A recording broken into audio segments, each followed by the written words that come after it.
Hi friends, இன்றைக்கி வந்து முட்டை மசாலா பண்ணியிருக்கேன். வாங்க எப்படி பண்ணியிருக்கேன்னு பார்க்கலாம். அதுக்கு முன்னாடி நம்ம சேனலை இது வரைக்கும் நீங்கள் சப்ஸ்கிரைப் பண்ணலைன்னா பண்ணிடுங்க. அப்படியே பெல் பட்டனை கிளிக் பண்ணிடுங்க. அப்போ தான் நான் அப்லோட் பண்ணுற வீடியோ நீங்கள் ஒன்றுக்கு பார்க்க முடியும். இப்போ வீடியோக்குள்ளே போகலாம்.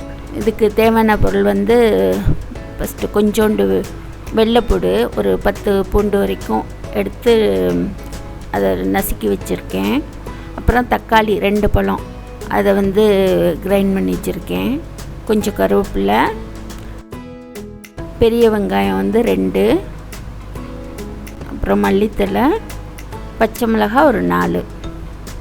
இப்போ வந்து கடாய் வச்சுட்டு தேங்காய் எண்ணெய் தான் நான் பண்ணுறேன் இன்றைக்கி. தேங்காய் எண்ணெய் விட்டுட்டு கடுகு போட்டு பொரிய விடலாம். கடுகு பொரிஞ்ச உடனே ஃபஸ்ட்டு வந்து வெள்ளைப்பூடை போட்டு கொஞ்சம் நல்லா செவக்க நம்ம வதங்கினதுக்கு பிறகு அதுக்கு பிறகு தான் பெரிய வெங்காயம் சேர்க்கணும். நான் முட்டை வாயுன்றதுனால வெள்ளைப்பூடு சேர்த்துட்டோம்னா ரொம்ப நல்லது.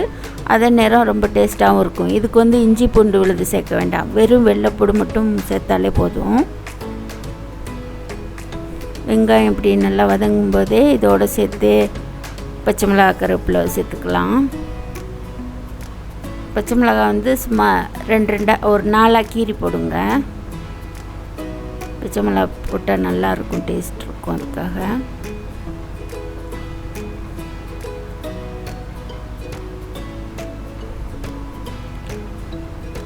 வெங்காயம் வந்து நல்லா வதங்கினதுக்கு பிறகு நம்ம தக்காளி 2 பழம் அரைச்சி வச்சுருக்கோம் இல்லையா மிக்சியில், அதை வந்து கலந்துக்கலாம்.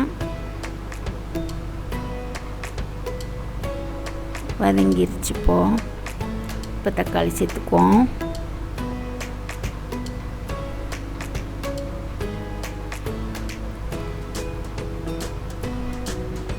தக்காளி வந்து வளர்க்கும் போலவே தான் நல்லா எண்ணெய் பிரிய வரைக்கும் நல்லா அதை வதங்க விட்டுட்டு உப்பு போட்டுக்கணும். அப்போ உப்பு போட்டோம்னா சீக்கிரம் வதங்கிரும்.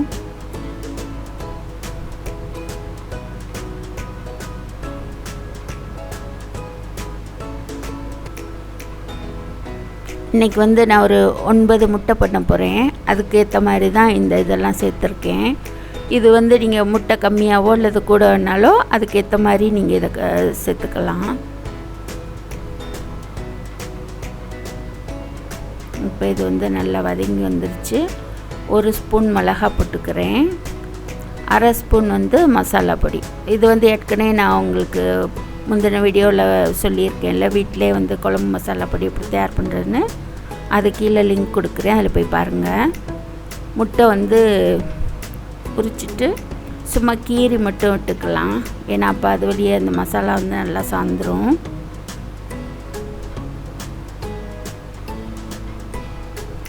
நல்லா அது கொஞ்சம் வதங்க இது பண்ணிவிட்டு சும்மா லேசாக ஒரு 2 கை தண்ணி விட்டுக்கோங்க. அது இனி அடுத்து சிம்மில் போடுவோம். அப்போ அது கொஞ்சம் வெந்துச்சுன்னா அந்த மசாலா பூரா முட்டையில் இறங்கிரும்.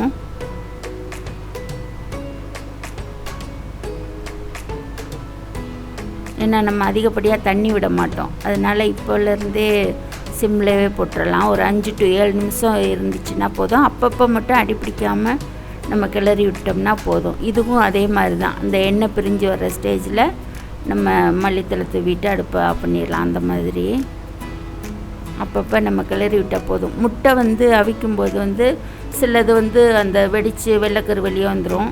நம்ம அது வந்து கல் உப்பு போட்டு வேக வைக்கலாம். அப்படி இல்லைன்னா லேசாக வினிகர் வந்து 1 ஸ்பூன் விட்டுட்டோம்னா முட்டை நல்லா வெடிக்காமல் அழகாக வெந்துடும். உரிக்கிறதும் ஈஸி, நமக்கு நல்லா முழுசாக உடையாமல் நல்லா சூப்பராக கிடைக்கும். அப்படி செய்யலாம்.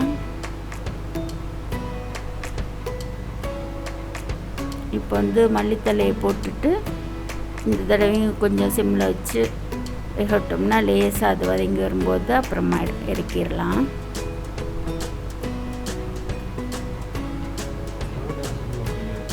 அதான் 5 to 7 நிமிஷம் சொல்லிட்டு ஏற்கனவே ஏற்கனவே.